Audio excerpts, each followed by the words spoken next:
BZ group કૌભાંડને લઈને તપાસ તેજ છે ત્યારે સીઆઈડી ક્રાઇમ દ્વારા કંપનીની અલગ અલગ ઓફિસમાં દરોડા પાડવાની કામગીરી કરવામાં આવી। જેમ જેમ તપાસ થઈ રહી છે તેમ તેમ કૌભાંડીને લઈને નવા ખુલાસા થઈ રહ્યા છે। સૂત્રો પાસેથી મળતી જાણકારી મુજબ અનેક નેતાઓ અને પોલીસ અધિકારીઓ પણ સ્કીમમાં રોકાણ કર્યું હોઈ શકે। બીજી તરફ આરોપી ભૂપેન્દ્રસિંહ ઝાલાની કરોડોની પ્રોપર્ટી, લક્ઝરી કાર્સ પણ મળી રહ્યા છે। આ કેસમાં હવે ઈડી અને સ્ટેટ જીએસટીની ટીમની પણ એન્ટ્રી થઈ ચૂકી છે।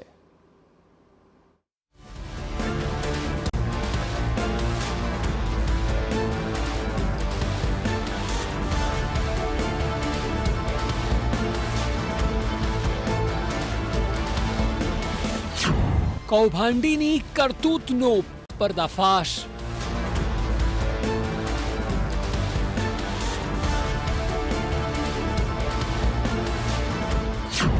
વૈભવી કાર્સનો શોખીન।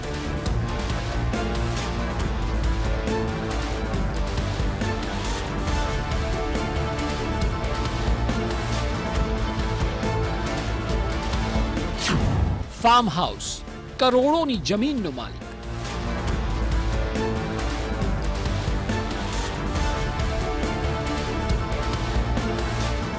આ જમીન જુઓ, લીલાછમ વાતાવરણ વચ્ચે આવેલો છે બીઝેડ ગ્રુપના સીઈઓ ભૂપેન્દ્રસિંહ ઝાલાનો વૈભવી ફાર્મ હાઉસ। આ ફાર્મ હાઉસ અરવલ્લીના લીંબોઈ પાસે છે। કરોડો રૂપિયાની પ્રોપર્ટીનો માલિક છે મુખ્ય આરોપી ભૂપેન્દ્રસિંહ ઝાલા। કહેવાય છે કે આ ફાર્મ હાઉસની ડીલ પણ જુલાઈ મહિનામાં જ થઈ હતી। જો કે વાત આટલેથી અટકતી નથી, પરંતુ બીઝેડના કૌભાંડી સીઈઓની વધુ એક મિલકત પણ સામે આવી છે। ભૂપેન્દ્રસિંહ ઝાલાની મોડાસામાં કરોડોની જમીન છે। સાકરિયા ગામે સર્વે નંબર 382ની જમીનનો તે માલિક છે। 13,485 ચોરસ મીટર જમીન ખરીદી તાત્કાલિક એને કરાવ્યું હતું। આખાઈ ગ્રુપની વૈભવી લાઇફસ્ટાઇલનો નમૂનો છે આ વિડીયો, કે જેમાં આપને એજન્ટ મયુર દરજી દેખાઈ રહ્યો છે। વિદેશ ફરવા જતા સમયે 24 લાખ રૂપિયાનું ફંડ પરચૂરણ ખર્ચા માટે એકત્ર કર્યું હતું। જી હા, 24 લાખ પરચૂરણ ખર્ચા માટે। જુઓ,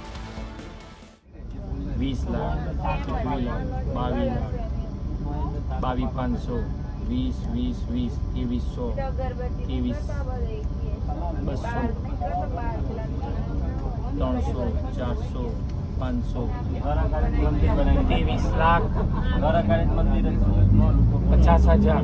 50,000 પાછળથી 24 લાખ, 24 લાખની આટલી ગેપ છે આપણી। જે નાળિયેર પાણી 25,000નું, પાણીની બોટલ 10,000ની, આ રીતે પરચૂરણ ખર્ચા માટે આપણે 24 લાખ ફંડ આજે ગ્રુપ માટે ફંડ એકત્રિત કરવામાં આવ્યું છે। ધન્યવાદ બીઝેડ ગ્રુપ। આ તમામ કાર્સ પણ જપ્ત કરાઈ છે। જુઓ તો ખરા, એકથી એક ચડિયાતી ગાડીઓ। કાર્સનો પણ શોખીન હતો ભૂપેન્દ્રસિંહ ઝાલા। તેની તમામ કાર્સ કબજે લેવાઈ છે। સાબરકાંઠામાંથી કુલ 5 કાર્સ કબજે લેવાઈ। આ તમામ સુપર લક્ઝુરિયસ છે। આ 5માંથી 3 ભૂપેન્દ્રસિંહ ઝાલાની છે અને 2 મુખ્ય એજન્ટ મયુર દરજીની છે। સીઆઈડી ક્રાઇમ દ્વારા ગઈકાલે ભૂપેન્દ્રસિંહ ઝાલાની 3 કાર અને મયુર દરજીની 2 કાર કબજે કરી છે। મોંઘીદાટ કાર છે અને આપ જોઈ રહ્યા છો કે ભૂપેન્દ્રસિંહ ઝાલાની આ જે 3 કાર છે તે કાર કબજે કરવામાં આવેલી છે। 12ના આંકડા સાથે ભૂપેન્દ્રસિંહ ઝાલાને જેમ વિશેષ લગાવ હોય તે રીતે તેની બંને ગાડીઓના નંબર લગભગ એક જ છે। સિરીઝમાં થોડો ફરક છે, એકમાં BM છે તો બીજીમાં BL છે, પરંતુ 12ના આંકડા સાથે 0012 આપ જોઈ રહ્યા છો કે બંને જે મોંઘીદાટ કાર છે તે ત્રીજી કાર છે તે પણ આ તેની જ છે, GJ9 BM0700। હાલ સીઆઈડી ક્રાઇમના અધિકારીઓ દ્વારા આ તમામ કારના આરટીઓમાંથી પણ પુરાવાઓ મેળવવામાં આવી રહ્યા છે અને જે કાર વિક્રેતા શોરૂમ છે તેની પાસેથી પણ વિગતો મેળવવામાં આવી રહી છે।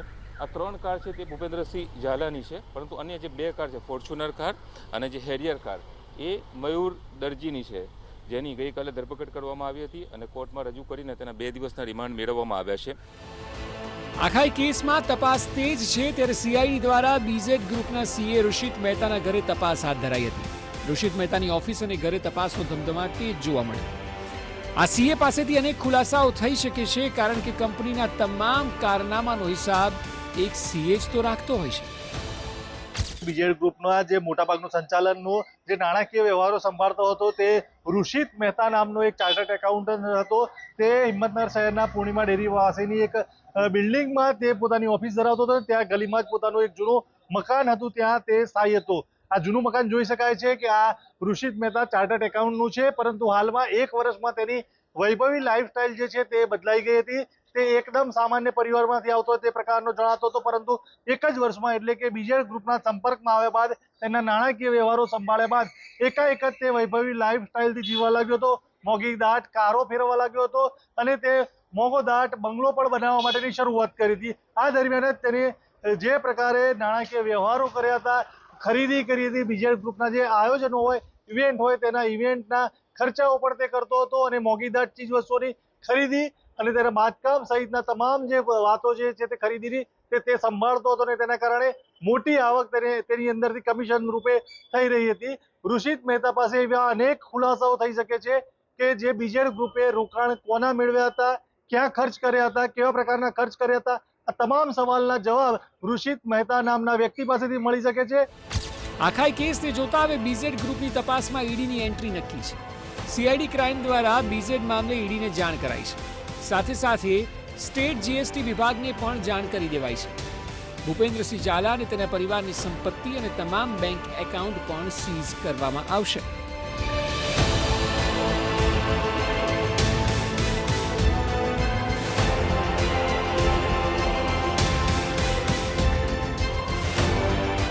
સીઆઈડીના અધિકારીઓ દ્વારા કાર્યવાહીના ભાગરૂપે વડોદરામાં બીઝેડની ઓફિસો પર દરોડા પાડવાનો પ્રયત્ન થયો, પરંતુ તપાસના ભણકારા વચ્ચે વડોદરામાં બીઝેડની ઓફિસો બંધ હતી અને ઓફિસ બંધ હતી એટલે અધિકારીઓ પરત ફર્યા. સમાસાવલી રોડ પર લોટસ ઓરા બિલ્ડિંગમાં ઓફિસ આવેલી છે. આ કેસમાં સૂત્રો તરફથી એવી પણ માહિતી મળી રહી છે કે સ્થાનિક રાજકારણીઓ અને પોલીસ અધિકારીઓએ પણ અહીં રોકાણ કર્યું હતું. સ્થાનિક પોલીસ અધિકારીએ જ નેટવર્ક ગોઠવવામાં મદદ કરી હતી. છેલ્લા 3 વર્ષથી પોન્ઝી સ્કીમનો વ્યાપ વધ્યો હતો. જેને પણ રેકેટ વિશે ખબર પડે તેને નાણાકીય મદદ કરીને મામલો દબાવાતો. આ એવી બાબતો છે કે જે રોજે રોજ નવા સંભવિત ખુલાસાઓની જેમ સામે આવે છે. હવે આખા કૌભાંડની સંપૂર્ણ વિગતો તો ત્યારે જ બહાર આવી શકશે કે જ્યારે ભાગેડુ સીઈઓ ભૂપેન્દ્રસિંહ ઝાલા ઝડપાય. જોવું રહ્યું કે ક્યારે ઝડપાશે કૌભાંડી Bhupendrasinh Zala. Bureau report, TV9. તો જેમ જેમ સમય જઈ રહ્યો છે, તપાસ આગળ વધી રહી છે, તેમ તેમ નીત નવા ખુલાસાઓ પણ થઈ રહ્યા છે અને કેટલીક વિગતો આપને પહોંચાડી રહ્યા છે. બીઝેડ કૌભાંડ કેસને લગતી એ વિગતો મેં આપને બિગ વોલ પર બતાવવા જઈ રહ્યા છે. સૌથી પહેલાં વાત કરીએ ક્યાં ક્યાં દરોડા પાડવામાં આવ્યા છે, તો તેનું જે એપી સેન્ટર છે તે સાબરકાંઠા અને અરવલ્લીમાં દરોડા પાડવામાં આવ્યા છે, રેડ પાડવામાં આવી છે. ન માત્ર એટલું પણ ગુજરાતના અનેકો બીજા જિલ્લા પણ છે, ત્યાં પણ તપાસ થઈ રહી છે, પણ કારણ કે ત્યાં પણ ઓફિસો ખોલી રાખવામાં આવી હતી. ત્યારબાદ નીચે મહેસાણા જુઓ, ગાંધીનગરમાં પણ દરોડા પાડવામાં આવ્યા છે. મધ્ય ગુજરાતમાં વડોદરામાં પણ રેડ પાડવામાં આવી. આ તરફ મહીસાગર જિલ્લો પણ કે ત્યાં પણ એની ઓફિસ આવેલી છે અને ત્યાં પણ રેડ પાડવામાં આવી છે. સૌરાષ્ટ્રમાં પણ તે પગ પેસારો કરી ચૂક્યો હતો અને અમરેલીમાં પણ ત્યાં ખંભાતી તાળા જોવા મળ્યા હતા. એટલે કે આ અલગ અલગ જિલ્લામાં જ્યાં રેડ પાડવામાં આવી રહી છે અને એ તપાસમાં હવે શું સામે આવે છે તે પણ જોવાનું રહેશે. પણ ઓફિસ જે છે તે સીલ કરી દેવામાં આવી છે. સીઆઈડી ક્રાઇમ દ્વારા અલગ અલગ જગ્યા પર તપાસ થઈ રહી છે અને ત્યાં લાખો રૂપિયાની રોકડ પણ મળી આવી. લેપટોપ, કમ્પ્યુટર, અન્ય સંસાધનો પણ જપ્ત કરવામાં આવ્યા છે. નજર છે હવે બીઝેડ ગ્રુપનો મુખ્ય આરોપી, તેનો માલિક ભૂપેન્દ્રસિંહ આખરે ક્યારે આવે છે સીઆઈડીની પકડમાં. બુલેટિનમાં લઈશું એક બ્રેક. આપ જોતા રહો TV9.